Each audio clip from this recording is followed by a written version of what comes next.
Hey guys, welcome back to Magic TV. My name's Craig. It is 9 o'clock on a Friday. It's time for another video, and today I'm back with another love-hate list. These have started a couple of weeks ago. Thank you so much for the incredible feedback that I've had from you guys about these love-hate lists. It's something that I thought I wanted to do. I've always struggled with putting a video up on a Friday. I want to do less rants, but I still want to do stuff where I'm talking about issues that happen within the Magic community. And this love-hate list kind of just seems to work for me. I'm talking about things I really like. I'm talking about things that I'm not so keen on. There's a bit of positivity, a little bit of negativity, but I think I'm bringing up subjects that I think as a community we should really talk about. And so, yeah, the format is very simple. I'm going to go through 4 likes or 4 loves and 4 hates. I say hate, it's a bit of a strong word, but definitely strongly dislike. And then what I'd like you to do is let me know in the comments what you think. Do you agree? Do you disagree? Let's have a dialogue going. But without further ado, we're going to get straight into it. And we're going to start with love, because it's all about love, right? We're going to start off with the first thing this week that I really love. Okay, so the first thing that I'm going to talk about that I really love is 2 people, particularly David Brookhouse and Russ Brown. David Brookhouse and Russ Brown. Now, if you haven't seen the interview I did with David and Russ about a year ago on Magic TV, on A Talk Magic, go check it out. What David and Russ have been doing for the last year is nothing short of incredible. So over here in the UK, they have been pioneering up in Preston a new initiative which they're hoping to actually get onto the curriculum in schools around the whole of the UK. And they've been trialling this for the last year in primary schools, 6 different primary schools around the Preston area. And they have been coming in and teaching magic to kids in schools. And they've been doing it for the last year. And it's now the end, because obviously we're coming up to the end of the school year over here in the UK. And they've come towards the end of the year. And they were doing this big thing at the end of the year where they had this theatre and they were inviting all of the kids from all these different schools, like 250 kids, to come in and do a show for everybody at the end of the year to showcase what they've been learning. And they've been teaching magic in a very respectful way. Like, hey, this is how it works, but this is, you know, teaching them all about the real secrets of magic as opposed to just, hey, here's how to do a trick. And watching these kids perform. So what happened on this day, because I was invited and Rylan was invited as well. We'll get to that in a minute. But what happened on this day is, for the first 3 or 4 hours, they were doing stage rehearsals because each school was doing a 10-minute performance on their own of magic in this big theatre to hundreds of people, including the mayor and all these big wigs from various different school authorities and so on and so forth, and invited senior people who were doing these performances. And so the first half of the day was them just practicing, and because they'd never been on stage before, right, in the theatre, and they were practicing their performances, and my gosh, they were really good. And then from 1 o'clock, guests were coming in, and they had loads of kids set up doing close-up as these big wigs arrived, and then everybody siphoned off into a theatre, and these kids did their performances, right? They did their performances, and part of the reason I was there is I was doing, because they were needing to reset between each performance, because they were doing like illusions and everything on stage. It was incredible. And so I was performing in between each setup just to keep the crowd engaged and interested. And honestly, I've always been a big fan of kids learning magic. You know that. This is something I've talked about on the channel over and over again. But watching what David and Russ had done with these kids, it's one of the, you know, we talk about, I've talked many times in the past about how we need new blood coming into magic. And, you know, you go to a lot of magic clubs and it's all just old farts sitting around, right? I've talked about that in the past. I don't think I know of anybody who's done more for bringing kids into magic than David Brookhouse and Russ Brown. I mean, what they did is phenomenal. And watching those kids performing, they were doing a great job. They were doing an amazing job. It was a very professional show. You could tell that Russ and David and John, who was there as well, that was another part of the organisers there, the 3 of them have worked so hard on getting this initiative up and running. And I'm proud to say, or pleased to say, that they're doing it again for a second year. They've had the funding for a second year with a view to maybe having it go out around the whole of the UK, which is incredible. Now, the reason Ryland was there is because they asked Ryland to do like a 40-minute show at the end, because they thought, well, these are all kids from years 3, 4, and 5, and Ryland's in year 5. So they thought that having Ryland come out and do a show to everybody would really inspire them, because a lot of these kids were from maybe deprived areas, and a lot of these kids were from areas that maybe they haven't got that much money, and seeing Ryland come up and do a show for everybody kind of would inspire them to say, look, he's your age and he's doing this and you can as well. And from speaking to David and John and Russ, Marvin's Magic, big shout out to Marvin's Magic, Marvin Burglass is amazing, was giving magic sets out to every single one of the kids that did this program as well. I mean, the whole thing is amazing. And afterwards, when Ryland finished his show, for about half an hour, he had kids coming up and saying, oh, can you sign this? Can you sign this? Can you sign this? They love magic, and they were passionate about wanting to carry on doing it.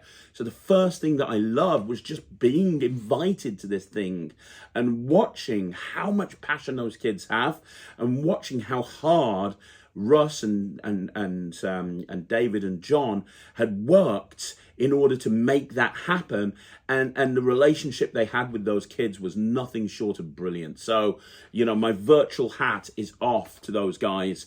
They are doing so much to further the art of magic in the UK, and it was brilliant. Okay, so we've done a love, let's do a hate. This kind of got to me. I saw, I was on Instagram the other day, and I was just flicking around on reels, and a few suggested reels came up. And there's this guy that popped up, and you know, I'm not going to say who it is. I don't think it's fair. He had a decent, you know, like 20,000 subscribers. He had a very good amount of subscribers on or followers on Instagram. And I know he's done some TV work before. I think he's a professional magician. And he was putting reels up fairly regularly. I watched some of his reels, and you know, his technique's pretty good. He was good. He was getting some decent reactions. He was doing some stuff to camera. There was some live performance footage of him performing out in the real world. But a couple of his videos involved him. There was one, there were about 5 or 6 videos, but I'll just describe one of them. He was doing a very simple coins across, where a coin jumped from his hand to a spectator's hand. And the two spectators, he was obviously doing on the streets, and the two spectators that he was performing on did that thing that you see on a David Blaine special, where they scream and run away and go, ah, and run away. Very, very funny. We know that there's people out there like that. What annoyed me is what he put in the description to all of these videos, which is, and I've written it down here so I didn't forget it. If you aren't getting these sort of reactions, then you're doing something wrong. If you're not getting these sort of reactions, you're doing something wrong. And I'm afraid I call bullshit on that. I call bullshit because it makes people feel bad.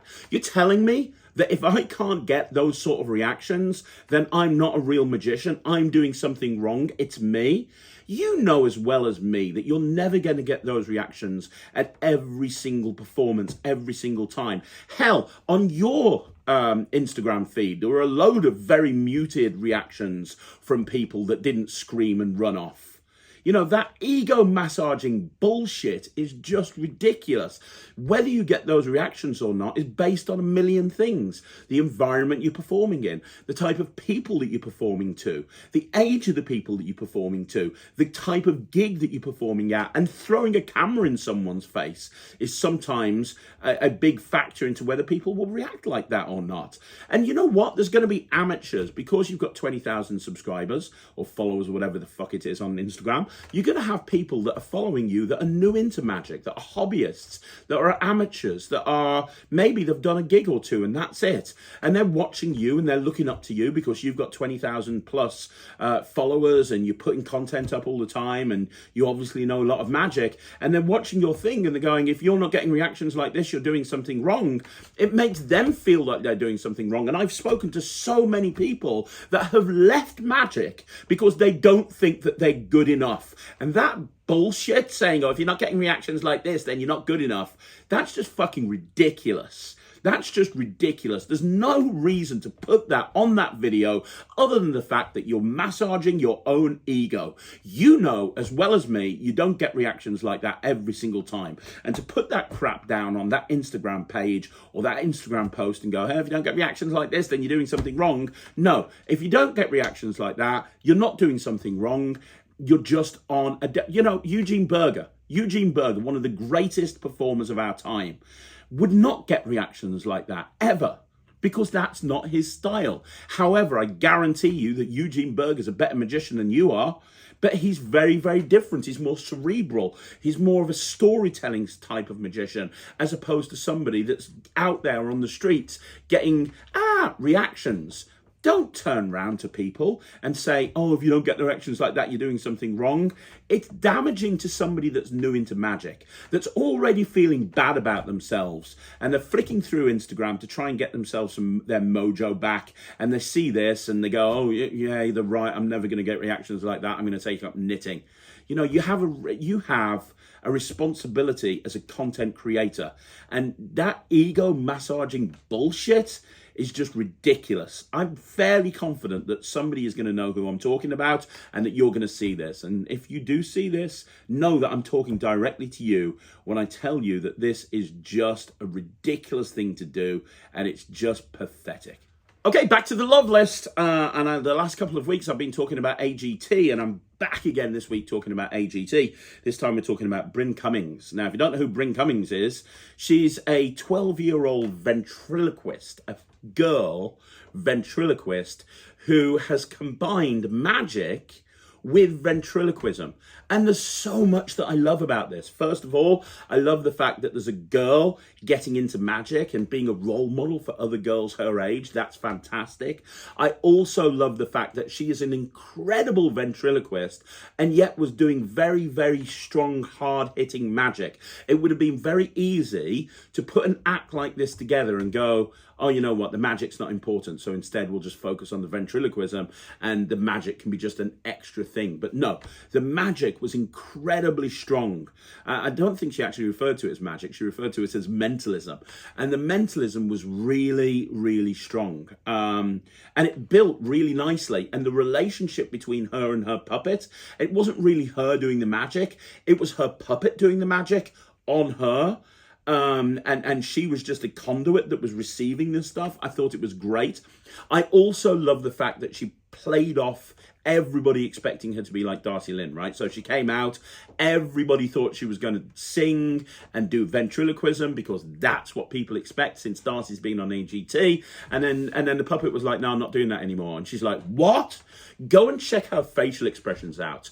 This kid is going to be a star, I guarantee it, because her facial expressions when she was reacting to, the puppet and her venting, I don't vent. I know vents and I don't vent.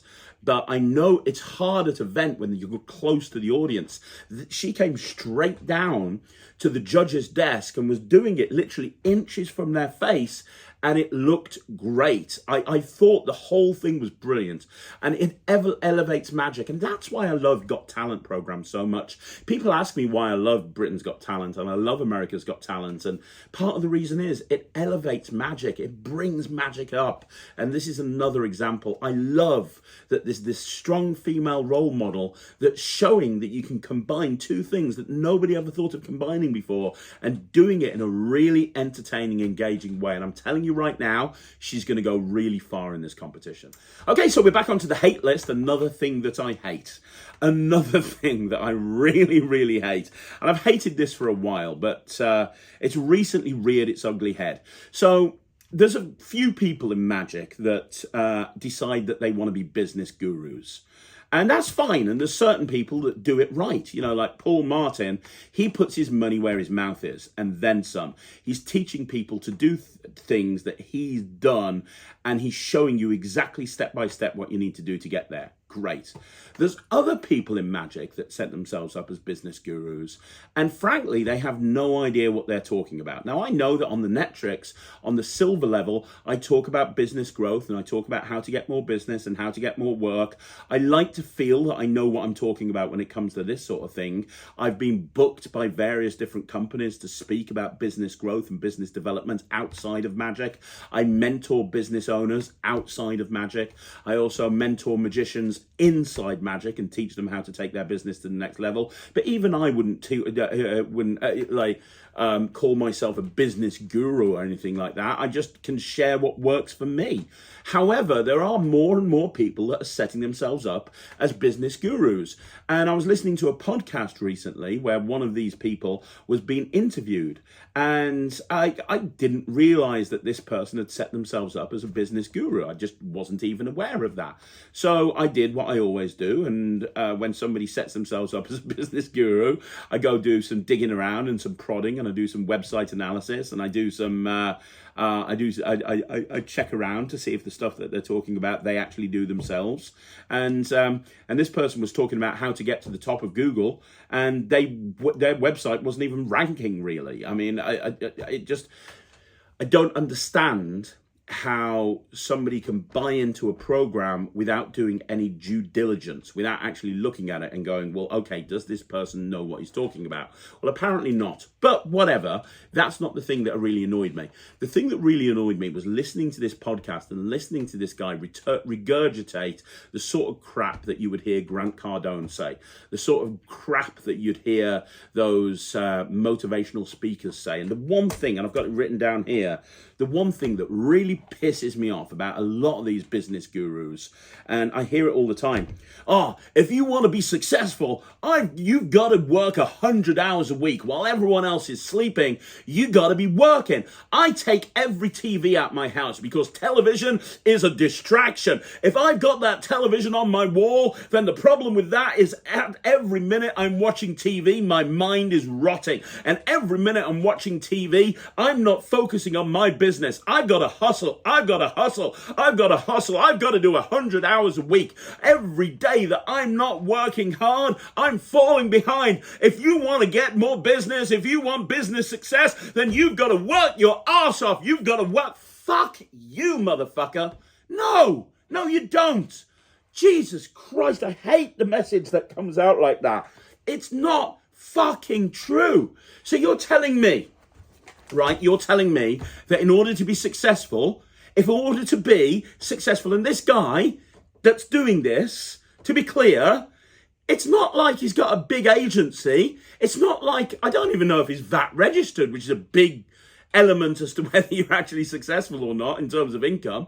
I don't even think, I don't know if he's making £1 million. I don't know what he's doing, right?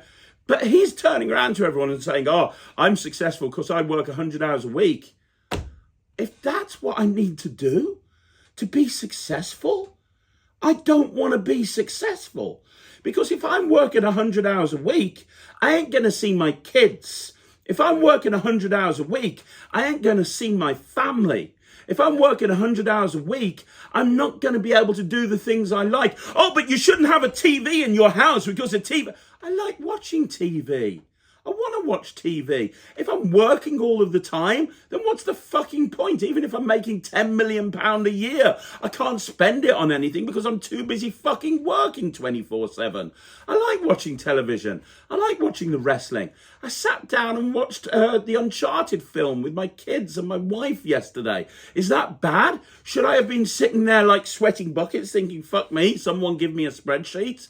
The message that these business gurus, especially the business gurus that are regurgitating this shit and don't even understand what they're fucking talking about, the message that you're sending across is just asinine. Yeah, I work hard. Sure I do, but I also have a lot of time to do what I want to do.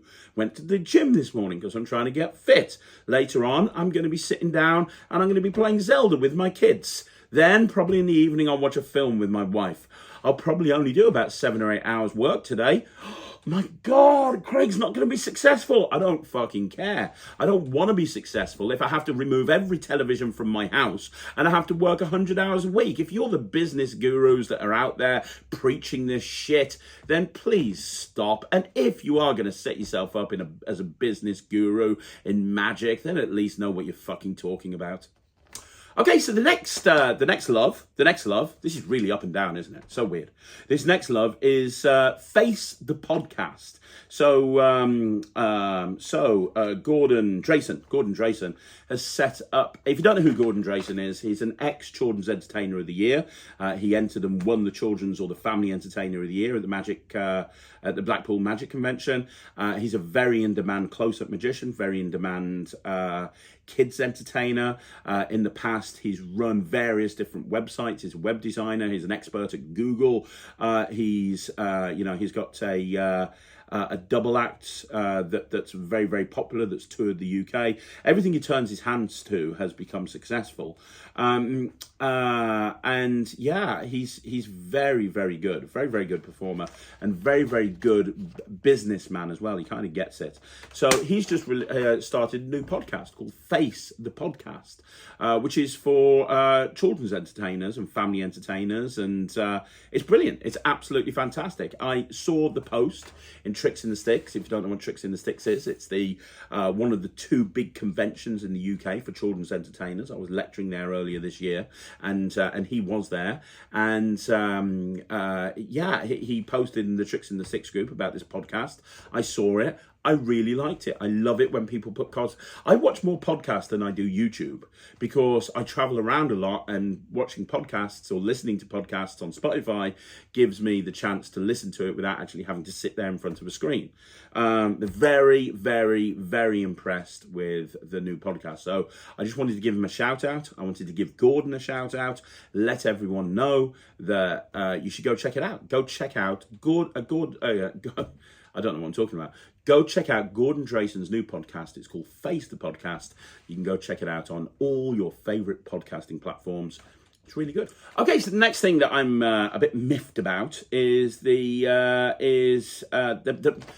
people. Right, Penn and Teller have been touring the UK recently, and there's been a cross section of people that have been quite miffed about Penn and Teller and posting on the internet about how Penn and Teller have exposed magic in their show and how they should be ashamed of themselves. And there's been quite a few vocal posts, both in the magic circle and outside of the magic circle, of magicians not happy with the fact that they have been exposing magic as part of their show. I haven't gone and watched Penn and Teller. I don't know what they did. Apparently it's something to do with a French drop. I'm not too sure what. But people have been saying that their show is very good, but this element of the show let the whole thing down. For me, my attitude is really simple. What did you expect? This is Penn and Teller. They made a reputation for themselves out of exposing magic. Just look at their cups and balls routine, where they use clear cups and clear balls. Oh, but that's different because they do that in a very clever way. And this was not done in a very clever way. It was just done with them teaching this particular move. It's not done in a clever way. You're seeing the loads, you're seeing absolutely everything. They're exposing exactly how the cups and balls is done. And they've done more than that. They've exposed a ton of stuff over the years. That's why the general public loves them. It's what brought them to the dance. It's kind of something that you expect. I would expect to see Penn and Teller exposing something on a Penn and Teller show. I would be surprised if I went to a Penn and Teller show and I wasn't seeing something that was exposed. And people that are buying tickets, what did you expect? Surely you must have expected that Penn and Teller were going to sit there and expose magic at some point or another in a certain way. That was a given to me. And the fact that they did shouldn't ruin the enjoyment of it, because it should have been something you expected. That's who they are. That's what they do. There's no reason to get upset about it. And then there's this whole argument that's going on. Should Penn and Teller be in the Magic Circle? Should they be invited into the Magic Circle or not? Because, you know, they've been exposing magic, so they shouldn't be allowed in. But then this person has been allowed in, and this person exposed magic on their show, and blah, blah, blah, blah, blah, blah, blah, blah, blah. And my attitude is really simple. Who cares? Because they ain't going to accept it. Part of their whole shtick is that they'll never accept an entry into the Magic Circle. So I just don't get it. I don't get it. This comes back to what I've spoken about on this channel many, many, many times, which is whenever I see a magician, I try wherever possible, especially if that magician is very high profile, I try to be really positive. Because anytime a magician is out there doing something that's very high profile, whether it's an act on Got Talent, or it's somebody who's got national TV show like Dynamo, or whether it's a big Las Vegas illusion act that are coming over and performing like Penn and Teller, all of this stuff is good for magic because it raises magic up. Oh, I've gone and seen Penn and Teller. It was really good. I think we need a magician for our summer party. I saw Penn and Teller. It's really good. We need a magician for our corporate Christmas party. I saw Penn and Teller. They're really good. We need a magician for our wedding. You know, you need to be the person that's going out there on social media going, just seen Penn and Teller. They're amazing. They're absolutely brilliant. You know, because if you don't kind of, it looks bitter, so to speak, a little bit. So, you know, that's just my opinion on that. I don't think I hate this thing as much as everything else on the hate list, but it does knock me a little bit when people are negative about a certain aspect of somebody's show where lay people can see it as well. And, you know, it's something very easily accessible like Facebook feed, you know, and it's done on your personal Facebook feed. I just think that that's something that we should keep to ourselves. And also, if you went to see Penn and Teller, how did you not expect that they weren't going to do something like that? Okay, so the final thing that I love this week is that Kidology, which is the other kids entertainment convention, it's organised by Alec Powell. You have Kidology over here in the you have Kidology and you have Tricks in the Sticks. Those are the two, right? And Kidology is in September this year. And they've just announced the Children's Entertainer of the Year competition. So every year they run a Children's Entertainer of the Year competition. And this year they've announced some incredible names. People like Chris Frosty Frost are in there, Mr. Shiny, some incredible names. But on that list was Ryland, the kid magician. And I obviously knew that Ryland was wanting to enter, and I knew that Ryland had put his name forward. But you know what? How can I not love that? How can I not love that my 10-year-old son is competing in a competition to find the best children's entertainer of the year when he is, in essence, a child as well, right? And I know there's going to be some people out there going, well, hang on, how can Ryland enter a competition like that? It'll be the same people that wondered why Ryland could enter the London Close-Up Magician of the Year at the London Magic Convention last year. Last year, Ryland entered the London Magic Convention, and he came... he did really, really well. In fact, a lot of people thought that he was going to win. He didn't win, and it was a very deserved winner, but he came very close, and he did an incredible job. Well, it's the same thing with this. Is he going to win? Is he not going to win? I don't know. There's some great names there, but I know he's got an incredible kid show, and I know he goes out and performs that kid show all of the time. And I know that he's got a very unique act with very, very different stuff in it that people won't have seen before. And I know he loves performing for both adults and he loves performing for kids. So, you know, but I'm going to say the same thing to Ryland that I did when he entered BGT. I'm going to say the same thing to Ryland that I did when he entered the London Close-Up competition. I'm going to say the same thing to Ryland that I did when he went and performed on the Magic Circle stage, when he entered the, when he performed at the Bear Pit in Blackpool this year, when he went on the Gala show at Blackpool. I'm going to say the same thing to him, which is, mate, all you have to do is have fun. That's what it's all about. Go and have fun and go and enjoy yourself. Don't worry about winning. Don't worry about losing. Don't worry about any of that. Go out there, do the best possible job that you can do and have fun with it. You love performing. This is an opportunity for you to perform in front of kids. They will love it. You'll love it. You'll have a blast. And that's what it's all about. But man alive, I am so proud of the fact that he's the youngest person to ever compete in the Children's Entertainer of the Year. And also, I'm really proud of the children's entertainment community because so many people are like, oh, that's an amazing lineup. That's a great lineup. It could have been very easy to say, hang on a minute, what's a kid doing in this competition? but nobody did. And you know what? I love the fact that the kids entertainment community have kind of gone, yeah, why not? He's good. I've seen him perform. He's good. He deserves a chance to compete. Why not? Absolutely. If he's got the balls to go out there and give it a go, why not let him? So yeah, but on a love list, I couldn't be more proud than Ryland officially entering the Children's Entertainer of the Year 2023. Okay, so the final hate. There's a couple of here. Which one shall I choose? Which one shall I choose? I'll choose this one. The final hate that I want to talk about is what happened to Angelo Carbone recently. So recently, Angelo posted on his Facebook page, and if you want to, you can go check that out. And he posted about how somebody had ripped off his trick Out of Order. Now, if you don't know Out of Order, it's a great trick.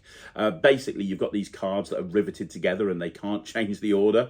And even though they can't change the order does change and then they're examinable. It's a classic of magic. It really is. If you haven't seen it, you should go check it out. Somebody's just gone and ripped it off. Somebody who bought Out of Order from Angelo and actually physically bought some of them has then marketed it as his own trick, and Angelo has tried to get in touch with this person, and this person's not answering or not communicating and not having anything to do with the communication that Angelo's trying to put forward. And there's a few things about this. First of all, I know that somebody's going to be thinking, hang on a minute, Craig, isn't that what you did with Red? And for those people, I'll say, yeah, in many ways it was very similar. The difference is, and this is the thing that people forget, when the whole Red thing happened, within 5 minutes of finding out, it was pulled from the market, financially compensated. Everybody that was involved was financially compensated, and it was pulled from the market by us, and every unit was thrown in the bin. And that was within probably a few hours of finding out what was going on, right? This is a very different situation because it's still being sold. And Angelo has tried to communicate with the person in question and nothing is being done about it. Angelo is one of the nicest people in magic. He is also, as well as being a really nice guy, he is also probably one of the, if not the greatest magical inventors in the world today. He is a national treasure within this industry as far as I'm concerned, and how his brain works is very, very scary. So the fact that he has had this happen to him is just disgusting. It really is. And the fact that the guy went and bought it and then just went out and re-released it without even speaking to Angelo about it and just putting it out there, it's terrible. And I can imagine that Angelo is very upset about this, because when Angelo creates something, he puts so much time and effort and energy into the process. It's not like some of these people out there that create magic and they have a brain fart and within 5 minutes later, they've come up with the trick. This is something that's probably been worked on over the course of years, and it's a trick that Angelo is very proud of. And what's happening here is it's changing the legacy. And what I mean by that is, if this is allowed to happen, people will forget that it's Angelo that created this amazing trick. So if you're listening to this, if you are the person that's put this out, please reach out to Angelo and please do the right thing. You only get one chance in this industry to screw up, and then the entire industry will come down on you. I know, I've been there. I was forced to leave this community that I love for the best part of a decade because I fucked up, and I shouldn't have done it, and I did. And it led to me leaving this community and not being a part of it for a very long time. And that just isn't a very fun experience. So take it from somebody who's been in a similar situation to you. Please, please, please reach out to Angelo. Please, please, please do the right thing.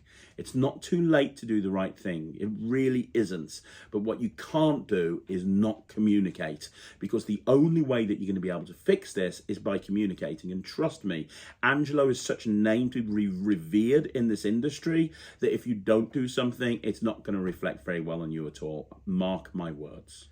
So there you go, guys. That's the next love-hate list right here on Magic TV. Let me know what you think. You know, do you want me to carry on doing these? I'm feeling a good vibe about it. Some of the stuff I love, some of the stuff I hate. I want to know what you think. Let me know in the comments down below. Now, you want to see more videos like this? Like the video, subscribe to the channel, leave a comment down below. I'm going to be back again tomorrow with a bunch of videos. And if you haven't already done so, go ahead and join the Netrix. That's www.thenetrix.com. There's some big changes coming to the Netrix really soon. So if you want to be involved in it, you got to be in it to win it. Check it out, www.thenetrix.com. I'll be back again soon. Thank you so much for watching. My name's Craig from Magic TV.